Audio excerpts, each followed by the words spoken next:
VM Khalilurrahman channel में आपका खैर मकदम है। अस्सलामु अलैकुम वरहमतुल्लाहि वबरकातुहू। आपने मौलाना सज्जाद नोमानी साहब की बातें जो उन्होंने हमारे हिंदू भाइयों के सिलसिले में कही हैं सुनी होंगी। उनके ख़यालात से हम मुत्तफ़िक़ नहीं हैं। मैं तमिलनाडु का हूँ, आम्बूर का हूँ। हम मौलाना की क़दर करते हैं, उनके बयानात हम सुनते हैं, मगर जो बातें उन्होंने हमारे हिंदू भाइयों के सिलसिले में कही हैं कि वो अक्सरियत में नहीं है, इस ख़यालात से हम मुत्तफ़िक़ नहीं हैं। ऐसी बकवास करने की, जबकि उत्तर प्रदेश में इंतख़ाबात आने वाले हैं, बिल्कुल ठीक नहीं है। न जाने सज्जाद नोमानी साहब क्या समझते हैं और वो किस पार्टी को जितवाना चाहते हैं, ये भी आपको मालूम ही होगा। मगर याद रखिए, सज्जाद नोमानी साहब के इस किस्म के बयानात से कोई तब्दीली हमारे मुल्क में आने वाली नहीं है, मगर लोगों के दरमियान में एक तरह की दूरी पैदा होगी। हालांकि हिंदुस्तान में रहने वाले लोग, चाहे उनका मज़हब जो भी हो, यही चाहते हैं कि सब मिलजुल कर रहें, मगर सज्जाद नोमानी साहब जैसे चंद लोगों की ज़बान दराजी की वजह से लोगों में दूरी पैदा होती है। ये अफसोस की बात है। तमिलनाडु में हम तमाम मज़ाहिब के लोगों के साथ मिलजुल कर रहते हैं। यही वजह है कि जमीयत उलमाए हिंद भी यहाँ तमिलनाडु में तायद हासिल कर रही है। यही वजह है कि जमीयत उलमाए हिंद के सदर मौलाना महमूद मदनी साहब दामत बरकातहुम ने आम्बूर ही के एक बरादरम HB हसन साहब को तमिलनाडु रियासत का जनरल सेक्रेटरी बनाया है। माहौल अच्छे होने चाहिए, इसके लिए तमाम लोगों की कोशिशें हमेशा रहनी चाहिए। ख़ासकर उलमा किराम जब बोलते हैं तो उन्हें ये नहीं भूलना चाहिए कि उनकी वजह से किसी मज़हब के किसी को कोई दिल शिकनी ना हो। एक बात मौलाना साहब ने कही है, वो ये है कि तमिलनाडु में रहने वाले हिंदू नहीं समझते हैं, हिंदू नहीं हैं। कुछ इस तरह की बातें उन्होंने कही। ये ताज्जुब होता है। मैं तमिलनाडु का हूँ, यहाँ मुसलमान सिर्फ 6-7% हैं, ईसाई भी लगभग इतने ही हैं।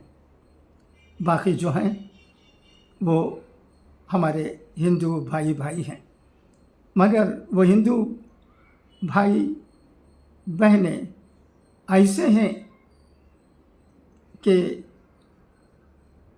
उनसे हमें कोई गिला शिकवा नहीं है। मुसलमान और हिंदू यहाँ तमिलनाडु में शेर और शक्कर की तरह मिलजुल कर रहते हैं। तमिलनाडु में रहने वाले मुसलमानों की अक्सरियत भी तमिल भाषा भाषी है। यहाँ बहुत अच्छा माहौल है। ऐसे में मौलाना नौमानी साहब की गलत सलत बातों से अमन अमान में खलल पड़ेगा, इसकी ज़रूरत ही नहीं है। मैं ये समझने से कासिर हूँ कि all India Muslim personal law board में बहुत से उलमा रहते हैं। क्या वो चाहते हैं कि सज्जाद नौमानी साहब जैसे आलिम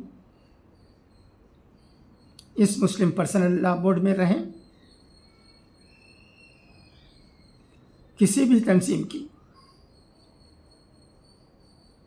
ये कोशिश होनी चाहिए कि लोगों में मोहब्बत रहे, खुलूस रहे और एक दूसरे को समझने का जज्बा रहे। अगर ये नहीं है तो तंजीम चाहे वो मुसलमानों की हो या हिंदुओं की हो, कोई मानी नहीं रखती है। लिहाजा ये चंद बातें थी मैं आपके सामने लाना चाहता था। आपको मालूम होगा कि मुख्तलिफ़ चैनलों पर नौमानी साहब की बातों के बारे में डिबेट्स हो रहे हैं। मुसलमान भी उन्हें ठीक नहीं समझते हैं। कई उलमाए कराम भी नौमानी साहब ने जो बातें कही हैं उनके ख़िलाफ़ बोलते हुए नज़र आते हैं। अल्हम्दुलिल्लाह ये बात ज़रूर है, मगर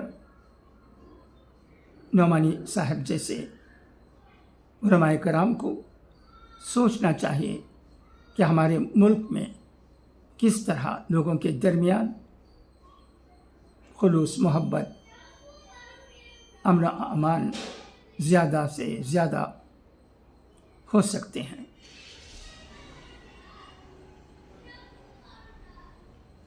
यूपी में इलेक्शन होने वाला है। यूपी में खासी मुसलमानों की आबादी है। मौलाना जब इस किस्म की बातें करते हैं तो क्या हम ये नहीं समझ सकते कि वहाँ किसी और पार्टी की नहीं बल्कि बीजेपी की ही जीत होगी? क्या मौलाना सज्जाद नौमानी साहब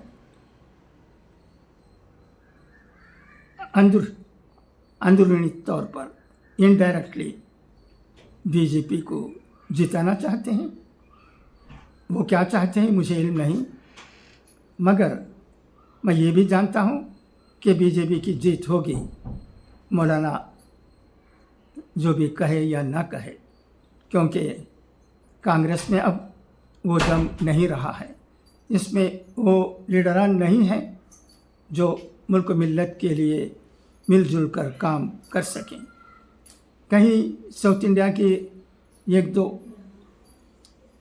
रियासतों में बीजेपी की जीत हो जाती है तो इसका मतलब ये नहीं कि शुमाली हिंदुस्तान में भी उनकी जीत होगी। ऐसा मैं नहीं समझता हूँ, मगर हमारी ज़बान से किसी को ठेस पहुँचाने वाली कोई बात नहीं निकलनी चाहिए। मैं all India Muslim personal law board से आजिज़ाना गुजारिश करता हूँ कि वो मौलाना नौमानी साहब को समझाएं कि उन्हें इस तरह की बातें नहीं करनी चाहिए। अच्छा, तो अब इजाज़त, इंशाअल्लाह फिर मुलाकात होगी। खुदा हाफिज़, फ़ी अमानिल्लाह।